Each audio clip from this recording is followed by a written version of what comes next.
Hello everyone, welcome to the online platform of Gurukul. इस video ਦੇ ਵਿੱਚ ਆਪਾਂ डिस्कस ਕਰਨ ਜਾ ਰਹੇ ਹਾਂ कुछ इंपॉर्टेंट करंट अफेयर ਜਿਹੜੇ ਕਿ ਅੱਜ ਦੇ ਨਿਊਜ਼ ਦੇ ਹੈਗੇ ਨੇ।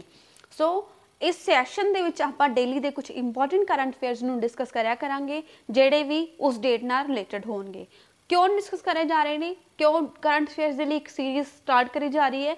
इदा बेसिक मोटिव यही है कि जो भी एग्जाम होंगे ने, जिमें कि अगर तुम देखो रीसेंट जो HT का पेपर होया या फिर पंजाब वाकफ बोर्ड का पेपर होया, उहदे विच काफ़ी ज़्यादा क्वेश्चन जिहड़े करंट न्यूज़ दे विचों हैगे सी, प्लस जो हुण कमिंग ईयर जिस दे विच आपां एंटर कर चुके ऑलरेडी उस दे विच काफ़ी सारे पेपर्स आ रहे हैं क्योंकि अपनी आपको पता स्टेट गवर्नमेंट के 2022 ਦੇ ਵਿੱਚ इलैक्शनस है ने। उस तो पहला गवर्नमेंट काफ़ी सारे वैकेंसीज ਨੂੰ ਕੱਢ ਕੇ ਜਾਂਦੀ है, फिल करके जाती है ताकि उन्होंने वोट बैंक बन सके।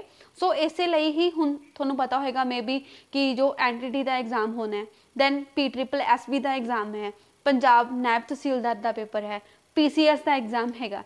सो काफ़ी सारे पेपर्स आ रहे हैं जिन्होंने करंट अफेयर की काफ़ी ज़्यादा वेटेज रहेगी। सो रेगुलर बेसिस पे कवर करने का फायदा यह है कि थानू जो एग्जाम होंगे उदों इक्को दम सारे के सारे लास्ट 3 to 4 मंथ्स या फिर 6 मंथ्स के इक्को दम इकट्ठे नहीं करे जाते। क्यों? क्योंकि तुसी सोचो फॉर एग्जाम्पल आपां एक वीक कुछ ना खाइए, एक वीक तो बाद आप सोचिए अज पूरे हफ्ते का खाना मैं अज ही खा लेना, नहीं पॉसिबल होएगा ना, नहीं। तो इस तरह ही करंट अफेयर की गल होंदी है जो आप पूरे मंथ की गल करिए, पूरे मंथ के घट तो घट 300-400 करंट अफेयर्स हो जाते हैं। वो 300-400 नूं इक्को दिन च एब्जॉर्व करना बहुत मुश्किल है। इनफैक्ट एक दिन ही मेरे तरह जिमें अगर आप कुछ टाइम पहला की गल करिए तो यह होंदा सी कि एक दिन दे विच ना पूरे 6 महीनों के कवर कर लो, तो कदे भी पॉसिबल नहीं हो पाता। सो तुसी सियाने बनो, डेली करंट अफेयर करते रहो। डेली के कुछ 7 to 8 टॉपिक होंगे जिहड़े ईजिली कवर हो जाएंगे। सो बिना हो टाइम वेस्ट किए आप स्टार्ट करते हैं अज के लैक्चर का एजेंडा की होएगा। सो इस दे विच की है, सब तो पहला आप करंट जो न्यूज़ होंगे करंट डेट दे उसनों कवर किया जाएगा। फॉर एग्जाम्पल अज 7 जनवरी है, अज के कुछ इंपॉर्टेंट न्यूज़ नूं डिस्कस करांगे। नैक्सट कोई करंट इशू मतलब अज जो भी हिस्टरी दे विच अज की डेट ते कुछ इंपॉर्टेंट ईवेंट होया उसनों देखांगे। दैन एक स्टैटिक टॉपिक चूज किया जाएगा। स्टैटिक टॉपिक स्टेट वाइज होएगा, जिमें आप अज दे वीडियो दे विच आपां देखांगे कि केरला नूं चूज किया मैं, केरला दे विच जिन्ने भी इंपॉर्टेंट नैशनल पार्क्स हैगे ने उन्हां नूं देखांगे। तो इसका फायदा की होएगा, तुहाडे करंट अफेयर्स दे नाल नाल तुहाडा स्टैटिक टॉपिक भी जो एक काफ़ी स्ट्रोंग बन जाएगा। बिकॉज देखो तुसी केरला दे अज 5-7 जो नैशनल पार्क्स होंगे वो कवर हो गए, नैक्सट कल नूं एक होर स्टेट दे हो गए, फिर एक होर स्टेट दे हो गए। इस तरह तुहाडे स्टैटिक टॉपिक भी काफ़ी ज़्यादा स्ट्रोंग हो जाएंगे। सो अज के सैशन नूं स्टार्ट करते हैं अज के इंपॉर्टेंट डे दे नाल, जिहड़ा कि 7 जनवरी का कोई इंपॉर्टेंट नहीं सी। दैट्स वाई मैं इत्थे ऐड किया 6 जनवरी का। 6 जनवरी नूं जो हिस्टरी दे विच world war orphans day celebrate करना शुरू किया सी। सो इस डे की इंपॉर्टेंस देखी जाएगी। इस डे ते की होया कि जो फ्रांस की एक ऑर्गेनाइजेशन है उसने इसनूं ऑब्जर्व करना स्टार्ट करवाया। क्यों करवाया? क्योंकि जिहड़े ऑरफन चाइल्ड होंदे ने, ऑरफन मतलब अनाथ बच्चे, जो भी कोई वॉर होंदी है, जिमें तुसी example low World War I, World War II या फिर इंडिया पाकिस्तान की वॉर होंदी है या फिर इंडिया चाइना की वॉर होंदी है, उस टाइम ते दोनों कंट्री के जिहड़े सैनिक होंदे ने उन्हां दी काफ़ी ज़्यादा डैथ होंदी है। तो वो जिन्हां दी डैथ हुई उन्हां दे जो बच्चे या फिर फैमिली हैगी सी उन्हां दा तो कोई सहारा नहीं रहा। तो उन्हां दे जिहड़े बच्चे हुंदे ने वो अनाथ हो जाते हैं। दैन उन्हां नूं सोशल इकनॉमिकल काफ़ी ज़्यादा हेल्प की लोड़ होंदी है। सो कई बार ये होंदा कि उन्होंने एक्सैप्ट नहीं करती बाकी सोसाइटी, तो आपां उन्होंने एक्सैप्ट करना चाहिए बिकॉज वो भी बहुत ज़्यादा हार्ड सिचुएशन नूं फेस कर रहे हैं। सो इस तरह दी चीज़ों नूं अवेयरनैस जनरेट करवाउण दे लई ही ये डे स्टार्ट किया गया। किसने स्टार्ट किया?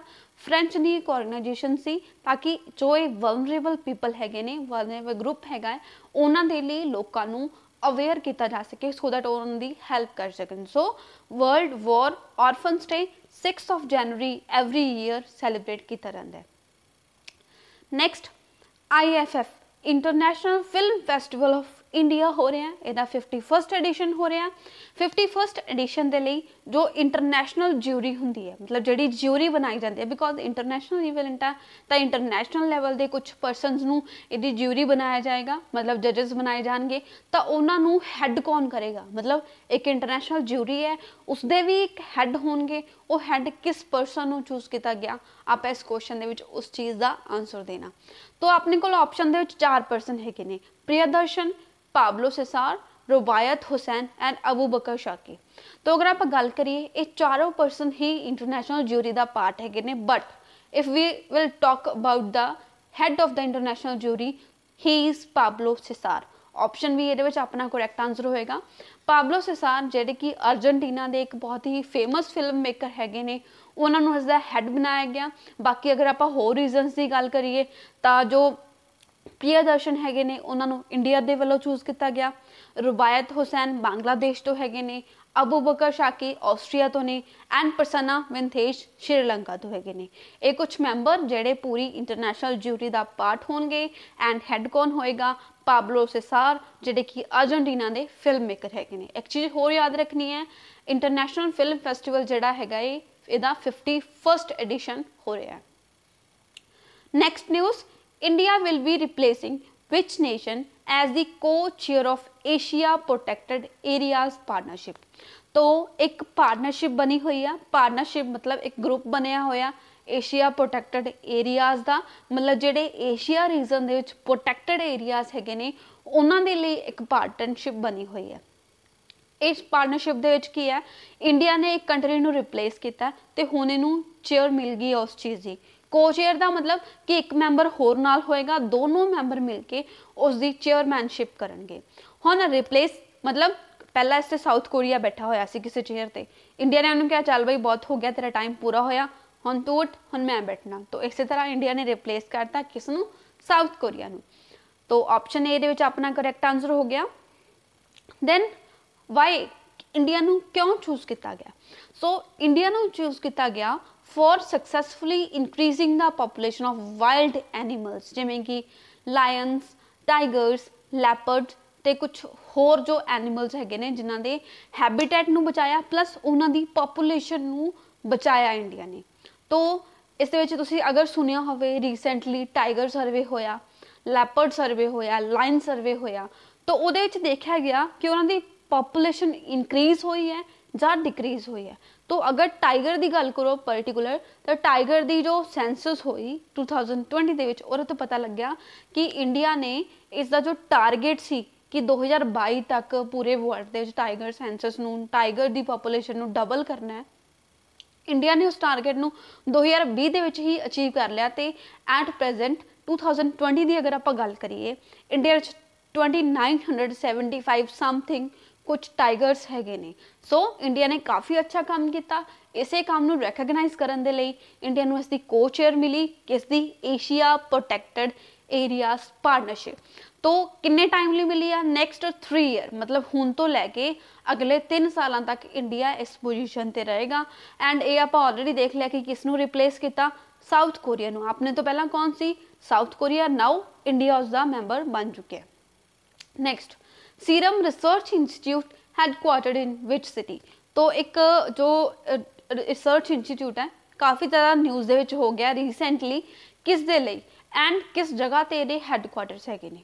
तो जिमें अपना देखो पूरा साल टप गया, पिछला पूरा साल पता ही नहीं लग्या, पूरा वेस्ट हो गया, मतलब बिल्कुल लाइफ हॉल्ट ते आ गई। हालांकि जो स्कूल वाले बच्चे ने उन्होंने लिए बहुत फायदा होया, उन्होंने पूरा साल स्कूल जाने की लोड़ नहीं पई। बट अगर आप अपनी गल करिए, बहुत नुकसान होया, इकोनॉमी नू बहुत नुकसान होया। किसने किया, ऑलरेडी सारिਆਂ ਨੂੰ पता है, कोविड-19 कोरोना वायरस से जोड़ा पैंडमिक होया।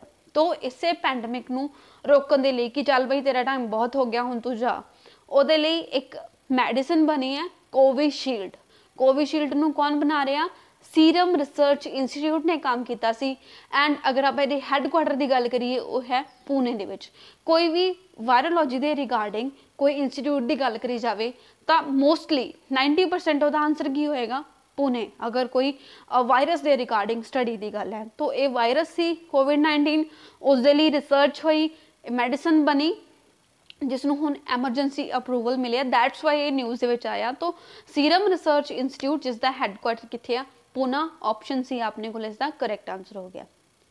तो कोविशील्ड एक वैक्सीन कैंडिडेट है for Serum Research Institute headquarter in Pune and has been approved by subject medical expert committee. एक मेडिकल एक्सपर्ट कमेटी बनी, उन्होंने इन्हां दी जो कैंडिडेचर है उसनूं चैक किया, मतलब जो कोविशील्ड है उसनूं प्रॉपरली चैक किया ते अप्रूव किया कि एमरजेंसी पर्पज़ दे लई इसका यूज़ हो सकता है। सो याद रखना serum Research institute, thank you करो इन्हों जिन्होंने अपने दे लई एमरजेंसी यूज़ दे लई तां एक मेडिसिन बनाई। हालांकि किन्नी को इफेक्टिव होएगी दैट इज़ नॉट श्योर कि किन्नी को अपने ते असर करेगी या नहीं, बट उन्होंने बनाती। नेक्स्ट, फसाई Food Security and Standards Authority of India has passed amendments to foods to limit the amount of trans fatty acids TFA in fats and oils from the current 5% to 3% by which year? Then जो अपनी जो food security and standards authority of India है उन्होंने एक amendment पास की है। किस लिए की है? जो भी आप जंक फूड खाने ना, मतलब पिज़्ज़ा बर्गर हो गया, पेस्ट्री हो गया, पैटी हो गया, उन्होंने विच की हुंदा है ट्रांस फैट हुंदी है। वो ट्रांस फैट अपने दे लई बहुत ज़्यादा नुकसान हुंदी है, उहदा अपनी सेहत ते काफ़ी ज़्यादा बैड इंपैक्ट्स पैंदे ने। तो इन्हां फूड्स दे जिहड़े भी ऑयल्स यूज़ हुंदे ने उन्हां दे विच इसदी मात्रा एट प्रेजेंट 5% तक सी, बट फसाई ने कहा कि इसकी जो 5% की कॉन्सनट्रेशन है उसनूं रिड्यूस करके 3% तक लैके आओ। करों तक इस साल, जिस साल दे विच आपां एंटर कर चुके हैं, मतलब 2021 तक। दैन 3% तो भी घटा के फिर 2% करो 2022 तक। तो उस बार फाइनली आप चाह रहे हैं कि जिहड़ा WHO का टारगेट है, वर्ल्ड हैल्थ ऑर्गेनाइजेशन का टारगेट है, जिहड़ा कि है कि 2023 तक बिल्कुल ही ट्रांसफैट की वरतों नूं खत्म किया रखे जा सके, तां आपां उसनूं अचीव कर सके। इसे लिए ही जो food standards and security authority of India उन्होंने ये टारगेट दिता है कि 2021 तक 5% तो घटा के 3% ते रह के आओ। सो याद रखो 21 कितना करना 3%, 22 कितना करना 2% एंड 23 बिल्कुल ही खत्म करना ट्रांस फैटी एसिड्स नूं अपने फूड दे विचों। सो इस क्वेश्चन का करैक्ट आंसर की हो गया option A 2021। Food safety and standards authority of India has passed amendments. ये आप ऑलरेडी देख चुके हैं कि उन्होंने अमेंडमेंट पास की है 3% तक लैके आना 2021 तक, 2% लिए 2022 तक। हुण ये किस रेगूलेशन के अंडर किया जा रहा, मतलब जो ये रेगूलेशन आई है कि इसनूं घट करो, किहड़ी रेगूलेशन के अंडर आई है? तो ये है standard provision and restriction of sales regulations. उन्होंने अंडर रिवाइज किया गया पॉलिसी नूं, ते कह के कि जिहड़े भी एडिबल ऑयल्स हैगे ने, रिफाइंड ऑयल है, बनस्पति स्पैशली जिहड़ा हाइड्रो जनरेटेड ऑयल्स हुंदे ने, जां फिर बेकरी प्रोडक्ट्स हुंदे ने, कुकिंग मीडिया हो गया, वैजीटेबल्स हो गए, उन्हां दे विचों इस फैट नूं रिड्यूस किया जा सके ताकि जो अपने वर्गे लोग ने उन्हां नूं डिसीजेस घट हो, जिहड़े गिफ्ट मिलते हैं ना आपां नूं एक फूड दे विच एक गिफ्ट मिलता बीमारी, वो ना मिल सके। बेसिकली ये जड़ियाँ हार्ट दी डिसीजेस होंदियां ने, आपां नूं तुसीं देखिया होएगा कि हार्ट दी बीमारियां दे नाल बहुत सारे लोगों की डैथ होंदी है। सो उन्हां चीज़ां नूं सॉल्व करन दे लई ही ये स्टैप्स लए जा रहे हैं। Next question, who was the following who among the following has cancelled his scheduled trip to India later this month? इस महीने दे 4 जनवरी तुसीं गल करो तो 4 जनवरी नूं एक जो परसन हैगे सी जिन्हां ने अपनी 26 ऑफ जनवरी जो अपनी रिपब्लिक डे की परेड होंदी है उस एज आ गैसट आना सी, बट उन्होंने जवाब दिता कि नहीं जी मैं नहीं आ रहा। वो कौन हैगे ने? मे बी तुहानूं सब नूं पता होएगा, यूके ब्रिटेन के जिहड़े प्राइम मिनिस्टर हैगे सी बोरिस जॉनसन, उन्होंने मना करता बिकॉज तुसीं देखिया जिवें आपां फोन खरीदते ना, आईफोन 11 आ गया, उहदा प्रो वर्जन आ गया। सो इस तरह कोविड का भी प्रो वर्जन आया ब्रिटेन दे विच। पहली कंट्री सी ब्रिटेन जिथे कोरोना के नवें जो स्ट्रेन आया उसके सिम्पटम्स मिले। तो उस चीज़ नूं ध्यान च रखदिआं अपने जो प्राइम मिनिस्टर हैगे ने उन्होंने लग्या कि बंद किया जाए, इन्हों तो आने वाली फ्लाइट्स नूं बंद किया जाए, क्योंकि अस तो पहला ही बहुत बुरी तरह जो कोरोना वायरस इफेक्ट जो होए इफेक्ट तो ਸਾਰੀਆਂ यूके तो आने वालियां ते जान वालियां फ्लाइट्स नूं कैंसल कर दिता गया इंडिया के द्वारा। तो हुण बई उन्हां दे प्राइम मिनिस्टर क्यों आउणगे जदों उन्हां दे सिटीजनस नूं ही रोक दिता गया। तो जो बोरिस जॉनसन हैगे ने ना उन्होंने भी जवाब देता कि I am also not coming to your Republic Day parade. So जो ब्रिटेन के प्राइम मिनिस्टर हैगे ने बोरिस जॉनसन वो अपनी रिपब्लिक डे परेड ते नहीं आ रहे। सो ऑप्शन बी अपना करैक्ट आंसर हो गया। UK prime minister Boris Johnson on January 4, 2021 cancelled his plan trip. ये जो ट्रिप है ना इंडिया का फायदा उठाना चाह रहा सी कि जो आप थोड़ा पता होगा कि यूके का ब्रिटेन का और यूरोपियन यूनियन के एग्जिट हो गया, मतलब उन्हें उस ग्रुप तो आपदे आप नूं साइड ते कर लिया, इकल्ला हो गया। तो इंडिया सोच रहा सी कि इहदे नाल हुण ट्रेड किया जाए, ट्रेड करके आपदा फायदा लिया जाए। तो उहदे लई ट्रेड पॉलिसी जो बननी सी उसनूं साइन करना सी इंडिया ने इसे ट्रिप के दौरान, मतलब कल्ले होणगे प्राइम मिनिस्टर उन्हां दा फायदा उठाओ, साइन उन्हां दे नाल जो एक कॉन्ट्रैक्ट साइन करो ताकि आपां आपदे एक्सपोर्ट्स इंप्रूव्स नूं अच्छा कर सकिए। बट मोदी जी का यह प्लान फेल हो गया। Now he is not coming. So अपना इस क्वेश्चन का की आंसर होएगा Boris Johnson. Next question, hundreds of winter migratory birds have been found dead in which among the following Ramsar sites in India। तो अपनी country दे विच एक Ramsar site है, उस दे विच जो माइग्रेटरी बर्ड्स हुंदे ने काफ़ी सारे माइग्रेटरी बर्ड्स की डेथ हुई मिली। तो किस जगह ते मिली है? माइग्रेटरी बर्ड्स किहड़े हुंदे ने जिहड़े एक प्लेस तो दूसरी प्लेस ते आंदे ने सीजन वाइज ते, मतलब फॉर एग्जाम्पल किसी होर जगह ते रहिंदे सी, उत्थे उन्हां दे मौसम जिहड़ा रहा सुटेबल नहीं रहा, वो उतों माइग्रेट करके वो आए पौंग डैम लेक जिहड़ी कि हिमाचल प्रदेश दे विच हैगी आ, कांगड़ा दे कोल हैगी आ हिमाचल प्रदेश दे विच, उत्थे आए। बट उत्थे की आ उन्होंने पता ही नहीं सी, उन्होंने दे लई एक गिफ्ट वेट कर रहा सी जिहड़ा कि सी एक वर्ड फ्लू का। तो वर्ड फ्लू करके उन्होंने डेथ हो गई। उन बेचारा दा ट्रिप जिहड़ा है उन्होंने महंगा पै गया जिहड़ा कि उन्होंने उधरों इधरली कीता सी। सो रामसर साइट का मतलब की हुंदा है? रामसर साइट मतलब वाइल्ड लाइफ एरियाज जेडे कि काफ़ी अच्छे इंपॉर्टेंस हैगी उन्हां दी, जो अपने economic environment point of view तो वैटलैंड्स हुंदे ने, उन्हां वैटलैंड्स नूं ही प्रोटैक्ट करन दे लई ईरान दे विच एक जगह हैगी सी रामसर, उत्थे एक कन्वेंशन साइन हुई सी। उस कन्वेंशन दे अंडर हरेक कंट्री आपदे एरिया दे विच जेडे भी वैटलैंड्स हुंदे ने जिन्हां दी इकोलॉजिकल पॉइंट ऑफ व्यू तो काफ़ी इंपॉर्टेंस हुंदी है, उन्हां नूं रामसर साइट का दर्जा दिवाउंदे ने इंटरनेशनल कम्यूनिटी तो। सो हिमाचल प्रदेश के विच जो पौंग डैम लेक हैगी है वो भी रामसर साइट ही है, उस दे विच ये माइग्रेटरी बर्ड्स की डेथ होगी। तो सब तो पहला इस क्वेश्चन दे विच अपने लिए इंपॉर्टेंट की है कि पौंग डैम लेक कित्थे है? पौंग डैम लेक हैगा हिमाचल प्रदेश के विच। दैन किन्नियां रामसर साइट्स हैगियां ने India they which? India they which at present 42 Ramsar sites हैगे ने। रीसेंटली कुछ नवियां ऐड हुई ने, तो सब तो रीसेंट जिहड़ी ऐड हुई है वो है टसोकार लेक जिहड़ी कि लद्दाख दे विच है। अगर तुसीं देखिया होवे लास्ट ईयर इंडिया चाइना दे विच कुछ होया सी, लाइक काफ़ी ज़्यादा झड़प हुई, वो जिहड़ा एरिया सी ना उत्थे ही एक इंकलूडड एरिया सी सोकार लेक, TSO इनू बोलन च आपां सोकार लेक बोलते हैं, बट TSO लेक हैगी आ जिहड़ी कि कित्थे है लद्दाख दे विच, वो रीसेंटली एडड रामसर साइट हैगी। तो एट प्रेजेंट 42 रामसर साइट्स हो गई इंडिया दे विच। इस क्वेश्चन का right answer option D Pong dam lake. Pong dam lake अब मैं थोनू ऑलरेडी दस चुकी हाँ कि ये कित्थे लोकेटेड है, हिमाचल प्रदेश के एरिया दे विच। Next, India has launched its 40th scientific expedition to which among the following region. India ने आपकी 40वीं साइंटिफिक एक्सपीडिशन लॉन्च की है किहड़े रीजन दे विच, मतलब किहड़े एरिया दे विच आपां अपनी 40th साइंटिफिक एक्सपीडिशन भेज रहे हैं। साइंटिफिक एक्सपीडिशन का मतलब हुंदा है कि कुछ साइंटिस्ट जाते हैं, रिसर्च करते हैं उत्थे जाके, दैन उन्होंने चीज़ों बारे मतलब जो भी उन्होंने जानकारी चाहिए होंगी है उस दे रिगार्डिंग वो इन्फॉर्मेशन गेन करते हैं।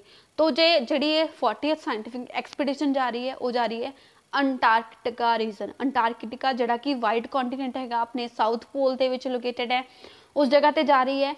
क्योंकि ये जो रीजन है बहुत ठंडा है, मतलब पूरा साल बर्फ जमी रहती है, तो उत्थे कोई भी ज़्यादा पॉपूलेशन नहीं है। बट जड़ियाँ कंट्रीज़ हैगियां ने ना, मतलब ਜਿਹੜੇ अपने अलग अलग पूरी वर्ल्ड ਦੇ ਵਿੱਚ कंट्रीज़ ने, वो किसी भी एरिया ਨੂੰ खाली नहीं ਛੱਡਦੀਆਂ। इस लिए उन्होंने इस कॉन्टीनेंट ਤੇ भी अपने रिसर्च स्टेशन बना रखे ने। इंडिया ਦੇ भी इस जगह ਤੇ 3 रिसर्च स्टेशन हैगे सी, जिन्हां ਦੇ ਵਿੱਚੋਂ एक हैगा सी दक्षिण गंगोत्री, मैत्री ते भारती। दक्षिण गंगोत्री ਜਿਹੜਾ ਆਪਾਂ ਬੰਦ ਕਰਤਾ ਸੀ, बट मैत्री ते भारती एट प्रेजेंट अपने चल रहे ने अंटार्कटिका रीजन ਦੇ ਵਿੱਚ। ਤਾਂ ਉਸੇ ਤੇ ਹੀ ਕੁਝ ਸਾਇੰਟਿਸਟ ਭੇਜੇ ਜਾ ਰਹੇ ਨੇ स्टडी करने लिए। तो उन्होंने 40th जो ग्रुप जा रहा, इस तो पहला जो ग्रुप गया सी तो और वापस आएगा जो इन्हों छड्ड के आ जाएगा। मतलब जिवें मान लो तुसी कार भेजी, उहदे ते आप गए, उत्थे आप रुक गए, उतों जो भी परसनस उत्थे हैगे सी उस कार ते उन्होंने वापस भेजता, मतलब फायदा उठा रहे हैं, दूरा किराया नहीं लगूगा। तो इस तरह ही हो रहा है, एक शिप जाएगी, एक नेवल वैसल जाएगा, उस वैसल ते ये जो परसन जाएंगे वो उत्थे रुक जाएंगे, उतों कुछ परसन उत्ते बैठ के वापस आ जाएंगे। तो जोड़ा ये ग्रुप जा रहा है हुण जनवरी च जाएगा, उस तो बाद अप्रैल च वापस आएगा आपकी पूरी स्टडी कंप्लीट करके। सो इस क्वेश्चन का करैक्ट आंसर अपने को हो गया D. India launched the 40th scientific expedition to Antarctica on 4th of January. The journey marks the 4th decade of the nation's scientific endeavor. चौथा डिकेड हो गया, मतलब 40 साल हो गए, दैट्स वाई इट्स 40th। तो सदर्न वाइट कॉन्टिनेंट ते जा रहा है, मैं तुहानू ऑलरेडी दस चुकी है। Next, recently Iran informed IAEA that it is going to enrich which products production purity by 20%। Iran जिहड़ा कि एक कंट्री है जिथे न्यूक्लीयर की प्रोडक्टिविटी की काफ़ी ज़्यादा होप होंदी है, इसलिए जॉइंट कंप्रीहेंसिव जी एक उन्होंने ट्रीटी हुई सी जिन्हों आप ईरान न्यूक्लीयर जी ट्रीटी कहते सी, जिहदे विचों USA दे विच जदों एक परसन आए जो ट्रंप चाचा, उन्होंने आके इस ट्रीटी को खत्म करवाता, आप इस ट्रीटी तो चलती रही, मतलब आप बाहर हो गए। तो ये ईरान के उत्ते काफ़ी ज़्यादा इंपैक्ट होया। दैन उस तो बाद USA के जो प्रेजिडेंट है सी डोनाल्ड ट्रंप, उन्होंने काफ़ी ज़्यादा ईरान के सैंक्शनस वगैरह भी इंपोज किए। मतलब ईरान को इन्ना अकाता कि एंड ते उन्होंने कहा ना कि हुण तुसीं कुछ मर्जी कर लो, असीं तां आपदी जो प्रोडक्टिविटी है न्यूक्लीयर की उन्होंने इनक्रीज़ करांगे। तो किहड़ा प्रोडक्ट जिहड़ा यूज़ हुंदा है, हुंदा यूरेनियम। तो ईरान ने कहा, जिहड़ी अपनी इंटरनेशनल एटॉमिक एनर्जी एजेंसी है, उन्होंने कहा कि हुण साडे तो नहीं हैंडल हो रहा, now we are going to enrich our productivity purity by 20%। मतलब जिन्नी पहला प्योरिटी हुंदी सी उहदा 20% वो इनक्रीज़ करन जा रहा यूरेनियम की प्रोडक्टिविटी का। इहदे नाल की होएगा, जो न्यूक्लीयर है, न्यूक्लीयर टैसट का जो उन्होंने चांसिस है ने वो इनक्रीज़ हो जाएंगे। ईरान के ये जो आए ने ना रिएक्शनस, उन्होंने बहुत ज़्यादा पहला प्रैशर पाया गया। जिवें मान लो तुसीं कुकर च कुछ बंद कर दो, कुकर तुसीं गैस चलाई रखो, खाली चीज़ किन्ना को बेचारी अंदर रहेगी, एंड ते की होएगा, कुकर फटेगा ना, वही चीज़ ईरान ते हुई। नंबर ऑफ रिस्ट्रिक्शंस लगाई गई, कोई भी कंट्री जी वो ट्रेड नहीं कर रही सी ईरान नाल, क्योंकि USA ने सैंक्शनस लगा रखे सी। तो उन्होंने जो तंग आके ही ईरान ने स्टैप लिया, जिहड़ा कि है यूरेनियम की प्रोडक्टिविटी नूं 20% इनक्रीज़ करन दा। तो ऑप्शन भी ये अपना आंसर हो गया। Iran notified IAEA, International Atomic Energy Agency, that it is going to enrich the uranium productivity by 20%।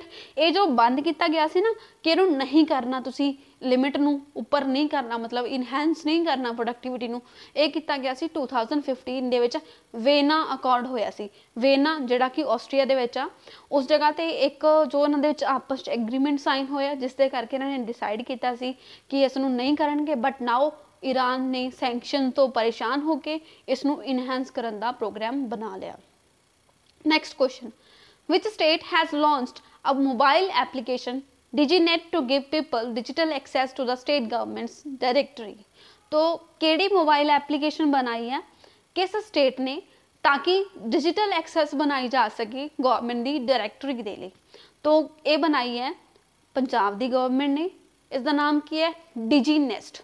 So Punjab government ने एक एप्लीकेशन लॉन्च की है जिसका नाम है डिजीनेस, ताकि लोगों को डिजिटल एक्सेस दिवाई जा सके स्टेट गवर्नमेंट की जिन्नियां भी डायरेक्टरीज हैगियां ने उन्होंने लिए। सो ऑप्शन डी अपना ये करैक्ट आंसर हो गया।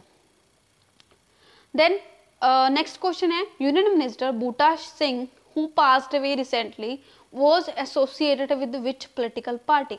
तो काफ़ी फेमस पर्सनैलिटी हैगे ने बूटा सिंह, उन्होंने डैथ हो गई, रीसेंटली डैथ हुई है, तो ਉਹ ਇੱਕ ਕਾफ़ी ਇੰਪੋਰਟੈਂਟ ਪਰਸਨੈਲਿਟੀ ਰਹੇ, ਉਹਨਾਂ ਦਾ ਯੋਗਦਾਨ ਕਾफ़ी ज़्यादा ਰਿਹਾ ਹੈ ਆਪਣੇ ਹਿਸਟੋਰੀਕਲ ਪੁਆਇੰਟ ਆਫ ਵਿਊ 'ਚ ਦੇਖੀਏ ਤਾਂ ਉਹ ਕਿਹੜੀ ਪਾਰਟੀ ਨੂੰ ਬਿਲੋਂਗ ਕਰਦੇ ਸੀ, ਮਤਲਬ ਕਿਹੜੀ ਪੋਲੀਟੀਕਲ ਪਾਰਟੀ ਨਾਲ ਸੰਬੰਧ ਰੱਖਦੇ ਸੀ। ਉਹ ਹੈਗੇ ਆ ਇੰਡੀਅਨ ਨੈਸ਼ਨਲ ਕਾਂਗਰਸ, ਜਿਹੜੀ ਕਿ 1885 ਦੇ ਵਿੱਚ ਬਣੀ।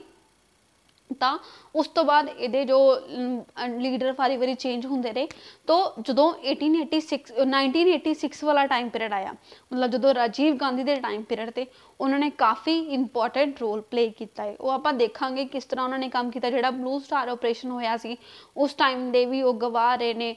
8 ਵਾਰੀ ਲੋਕ ਸਭਾ ਦੇ ਮੈਂਬਰ ਅਪॉइंट हो चुके हैं। ਉਹ काफ़ी सारिया मिनिस्ट्री के मिनिस्टर रह चुके हैं, मतलब बहुत ज़्यादा उन्होंने पोलिटिकल करियर हैगा है, दैट्स वाई वो इंपॉर्टेंट हो जाते हैं। Union minister Buta Singh, option C इसका करैक्ट आंसर है। तो सॉरी आंसर जोड़ा गलत लग्या होया, इसका आंसर ऑप्शन सी होएगा बिकॉज वो कांग्रेस नूं बिलोंग करते सी। सो बूटा सिंह 1934 च बर्थ होया, 2021 ਦੇ ਵਿੱਚ ਆ ਕੇ ਉਹਨਾਂ ਦੀ ਸਟਾਰਟਿੰਗ ਤੋਂ ਹੀ ਡੈਥ ਹੋ ਗਈ, ਮਤਲਬ ਨਵਾਂ ਸਾਲ ਉਹਨਾਂ ਦੇ ਲਈ ਬਿਲਕੁਲ ਵੀ ਵਧੀਆ ਨਹੀਂ ਰਿਹਾ। तो सीनियर लीडर है INC दे, he was elected to the Lok Sabha 8 times, 8 बारी लोक सभा के मैंबर रहे ने। दैन यूनियन होम मिनिस्टर ਜਿਹੜੇ कि अज के टाइम ते अमित शाह ने, तो ये किहड़े टाइम ते रहे सी 1986 ਦੇ ਵਿੱਚ ਜਦੋਂ ਰਾਜੀਵ ਗਾਂਧੀ जी की गवर्नमेंट सी। दैन मिनिस्टर ऑफ एग्रीकल्चर भी रह चुके हैं, पार्लीमेंट अफेयर्स के मिनिस्टर भी रह चुके हैं, सिविल सप्लाइज के भी रह चुके हैं, काफ़ी सारिया मिनिस्ट्री के हैड रह चुके हैं। दैन उन्होंने याद रखा जाएगा हमेशा किस इवेंट के लिए, जो राजीव गांधी ने अपने टाइम ते डिसाइड किया सी ना कि जो राम टैंपल अयोध्या दे विच है उसका शिलान्यास रखा जाएगा, उस दे लिए उन्होंने हमेशा याद रखा जाएगा क्योंकि उस दे टाइम ते वो होम मिनिस्टर हैगे सी। दैन ਜਦੋਂ इंदिरा गांधी के टाइम ते ऑपरेशन ब्लू स्टार हैगा सी, उस टाइम ते भी वो मिनिस्टर हैगे सी। दैन उस टाइम जो गोल्डन टैंपल है उसकी जो रीफॉर्मेशन रीस्ट्रक्चर करवाया गया उसनों भी क्लोजली उन्होंने चैक किया सी। सो काफ़ी ज़्यादा उन्होंने वैल्यू रही है पोलिटिकल करियर दे। अगर आप पॉइंट ऑफ व्यू तो गल करिए, काफ़ी सारे हिस्टोरिकल इवेंट का वो पार्ट रहे ने बूटा सिंह, जिन्हों की हुण रीसेंटली डैथ हो चुकी है। तो इस तरह के क्वेश्चन मोस्ट फ्रीकुएंटली आस्क करे जाते हैं कि ये वाला पर्सन है किस फील्ड नाल बिलोंग करता है, तो तुसीं की करना पॉलिटिक्स नाल बिलोंग करते हैं बूटा Singh. Who has become Asia's richest person according to the Bloomberg Billionaires Index? तो पूरे एशिया अपने अगे सोचते हैं कि अपने आस पास के लोगों चो ही रिचेस्ट बन जाइए, बट ये पर्सन देखो पूरे एशिया का रिचेस्ट पर्सन बन गया। तो किहड़े पर्सन हैगे ने, ये हैगे ने योंग सांशान, जिहड़े कि मुकेश अंबानी नूं पिछे छड्ड के पूरे एशिया के फर्स्ट रिचेस्ट पर्सन बन चुके हैं। जोंग सैनसन, तुसी बंदे की शिद्दत देखो, उन्होंने आपका बिजनेस स्टार्ट कराया सी, जो बॉटल्स खरीदते हैं ना, आप वाटर बॉटल्स खरीदते हैं बिसलरी एंड ऑल, तो इस तरह की एक कंपनी स्टार्ट करी सी उन्होंने वाटर बॉटल्स के लिए।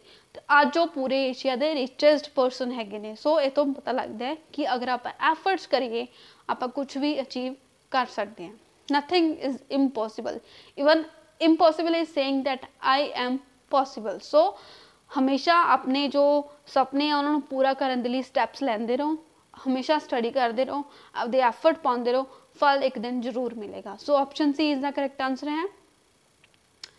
Which state has signed a contract to set up country's first ethanol plant under PPP model?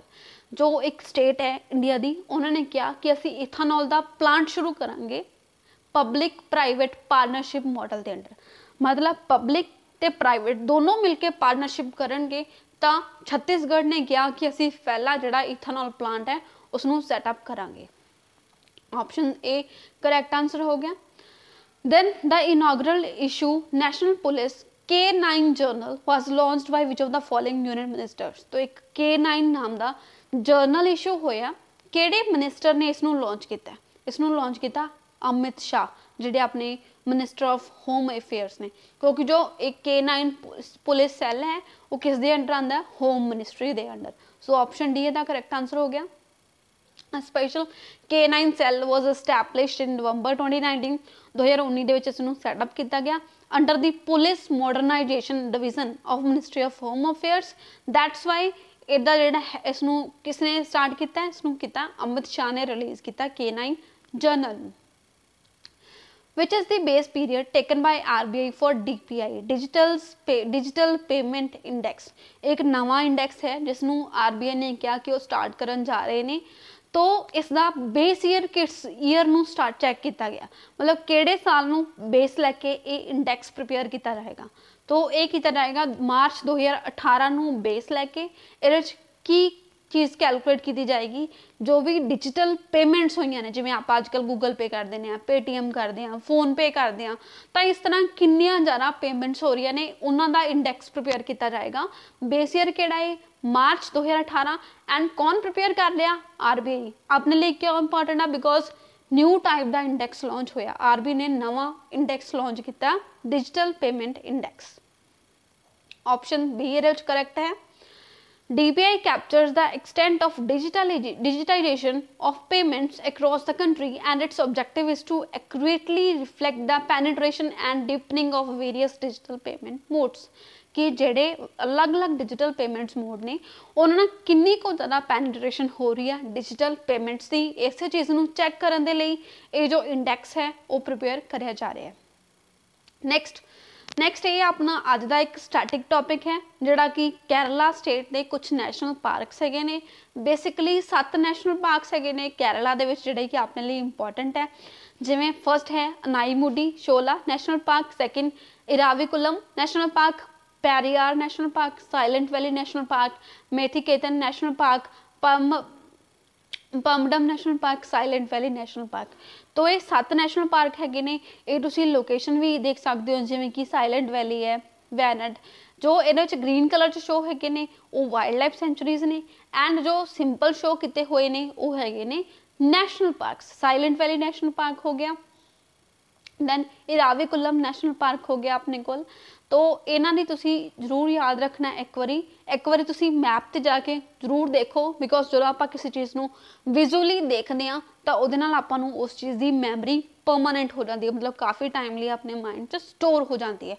इंस्टैंड of कला सुनना इनू तुसी विजुअली जाके मैप ते व्यू कर लो, बिकॉज 7 करने कोई औखे नहीं, पर जो आप पूरे कंट्री के नैशनल पार्क एक दिन करते हैं उस चीज़ बहुत ज़्यादा डिफिकल्टी आती है। So Anamudi, Eravikulam, Periyar, Silent Valley, I think so एक तो रिपीट ही हो गया, 6 ही है ने, मेथिकेतन एंड पम्बडम, ये 6 ही नैशनल पार्क ने जिहड़े आप याद करने केरला स्टेट के लिए। सो अज दे लई नैशनल पार्क हो गए केरला के, कल एक नवी स्टेट में ऐड किया जाएगा तो एक फ्रैश कुछ नैशनल पार्क याद करे जाएंगे। सो यह एंड इस वीडियो का। अगर थानू वीडियो अच्छी लगी हो तो इसनों वध तो वध शेयर करना, एंड एक चीज़ थानू होर दस दी जाए कि अगर इस वीडियो नू पसंद किया जाएगा तो आप डेली अदा जो लाइव सैशन लैके आवांगे, डेली लाइव कुछ करंट अफेयर नू डिस्कस कराया करांगे। Then if you have any inquiry तुसी जो कंटैक्ट कर सकते हो इस नंबर पर। दैन तुसी अगर कोई होर इन्फॉर्मेशन चाहिए होवे, गुरुकुल अबोहर नाम का एक ऐप है उसनों डाउनलोड कर सकते हो। दैन गुरुकुल दे जो ऑनलाइन ते ऑफलाइन बैच स्टार्ट हो चुके हैं, अगर ऑफलाइन बैच स्टार्ट करना चाह रहे हो तो अबोहर ते बठिंडा दे विच इहदी अवेलेबिलिटी हैगी आ, किसी भी टाइम ते जाके तुसी इसदी ब्रांच नू विजिट कर सकते हो। अगर तुसी बैच ज्वाइन करना बैच ज्वाइन कर सकते हो, most welcome. And in case of any inquiry contact this number 7453000046। Till then thank you, bye bye. Next कल मिलते हैं कुछ होर करंट अफेयर्स के नाल एंड कुछ होर इंटरस्टिंग स्टैटिक टॉपिक्स के नाल। Bye bye, take care.